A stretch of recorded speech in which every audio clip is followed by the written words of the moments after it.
An important tradition at Bellevue University is to select a student from the graduating class to speak on behalf of the graduates. Students are nominated by faculty, staff, and fellow students. Students compete for the honor, and the faculty selects by ballot the person they believe best represents the graduating class. Jason Allen Snow Jr. is graduating today, having earned his bachelor's degree in biology. Jason has taken advantage of the flexibility offered by his current occupation as an Uber driver to earn his degree, to spend quality time with his wife Cammie and 5-year-old son Austin. In addition to spending time with his family and spending a lot of time on studies, Jason enjoys being outdoors, playing his ukulele, working on his podcast, WNBA Weekly, and serving his church and community. While at Bellevue University, Jason has been involved with undergraduate cancer cell research and served as vice president of the Pre-Health Professionals Club. Following graduation, Jason plans to attend medical school. He hopes to become a primary care physician and practice in underserved communities. It is with great pride that I present Bellevue University's 2018 Spring Commencement student speaker, Jason Snow.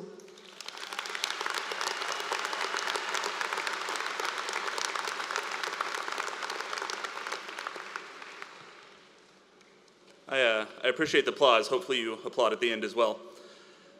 President Hawkins, Executive Committee, Board of Directors, faculty, graduating class of 2018. No, you guys aren't excited at all? Let's try that again. Graduating class of 2018. Woo! All right, there we go. Family, friends, and guests, welcome. As a young man, I often went hiking in the Sierra Nevada mountains near my childhood home. One such hike was through Yosemite National Park. Yosemite is a valley that was carved by ice-aged glaciers that cut through the mountains and left behind them a trail of granite cliffs that are speckled with waterfalls that descend into the carpet of conifers below. One of the prominent geological features of Yosemite is a giant granite formation called Half Dome. It towers 1,300 feet over the valley floor below, and as the name implies, is shaped like a giant dome that's been chopped in half. To see it in real life causes a breathless sense of wonder few other sites on Earth can replicate. Our journey towards this massive rock began 50 miles and 3 mountaintops away. During the course of our hike, we took wrong turns, were woken in the middle of the night by bears rummaging through our camp, and saw beautiful vistas over cliffs that no casual tourist will ever see. After 5 days and 50 miles, plus a few for the unintentional detours, we arrived at our destination. The next morning, we awoke at 3 a.m. We armed ourselves with flashlights and what little trail mix we had left, and departed into the darkness. Angles on the back of Half Dome can be as steep as 60 degrees, so there's wooden planks nailed into the surface at 4-foot intervals, and a chain descends from the top that's held to the mountain by periodic posts. We grabbed onto the chain and began to climb. One of the interesting geometric features of trying to climb a dome is that you can never actually see the top until you're there. And so we continued upward and onward with only the dream of the top to motivate us on, a belief that the climb would be worth it. Finally, with sweat dripping from our faces and our hands rubbed raw from clutching to the chain, we reached the summit. About 15 minutes after we arrived, we sat and watched as the sun rose and filled the valley below with beautiful rays of golden light. It is to this day one of the most beautiful sights I've ever seen in nature. Well, my fellow graduates, welcome to the top of the mountain. We started so far from where we are now. Obstacles such as finals week, tuition payment deadlines, and sleepless nights of study and paper writing tried to obstruct the view of our goal. You may have started down the wrong major, had to backtrack and start again. Doubt and depression crept like a bear in the night, threatening to steal the precious resources we needed to finish the journey. And we learned things that opened our minds, like looking over a cliff with a new and more beautiful perspective. And despite any obstacles that we faced, any hardships that we might have come across, we clutched onto our dreams, and we climbed and we climbed and we climbed. The goal always seemed just beyond our reach, yet we hoped and we believed and we climbed. I'd like to share with you, my fellow graduates, one observation that I've made at the top of every mountain that I have summited. The euphoria of the peak is short-lived. The dopamine hit that your brain gets as you look around at the view lasts but a few short moments. As beautiful as it was seated atop Half Dome watching the sunrise, it was not long before conversation began to turn to which mountain we should climb next. So here we now sit atop this mountain, one of the few moments where we will stop and really bask in the glow of our accomplishments. And yet we find ourselves looking around at the view, wondering which mountain we should climb next. For me, the next mountain is medical school. You may also be headed to graduate school, perhaps your first real job, or even trying to start your own business. I have no advice as to which mountain you should climb, as each of us will have different paths and desires that we feel pulled to follow. However, I would like to leave you with two pieces of advice regarding how to approach your next climb.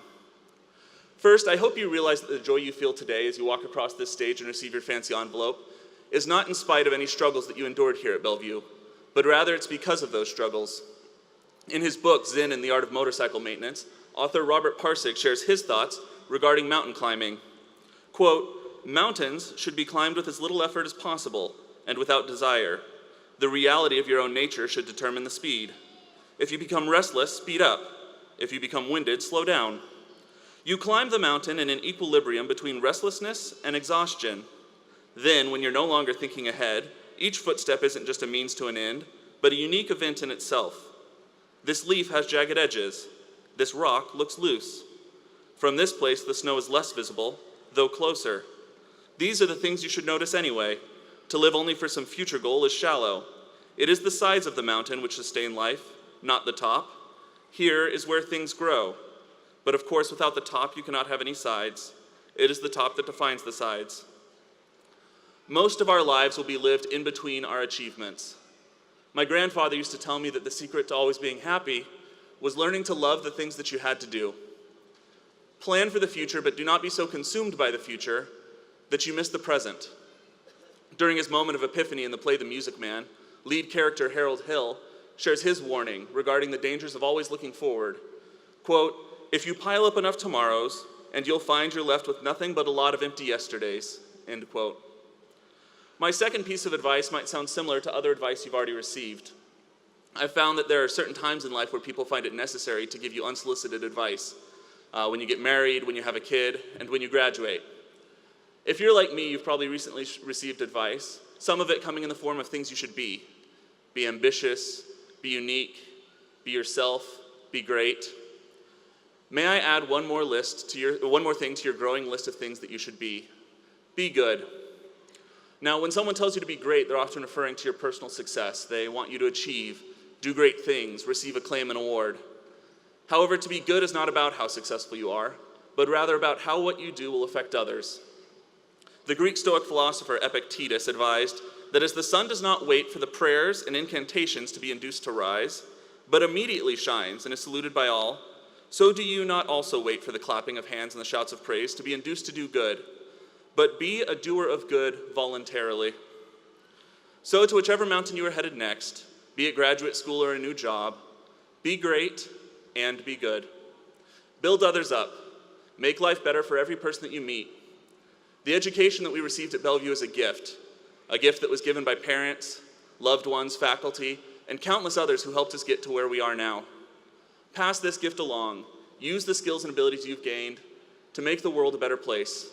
Dream big, both for yourself and for those whom you will serve. Be great and be good. And so we now depart into our different paths, each headed towards a different mountain.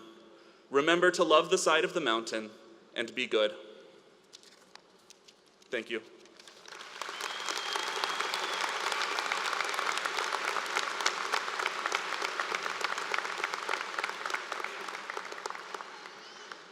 Thank you, Jason. We're proud to have been part of your journey and wish you the best in medical school.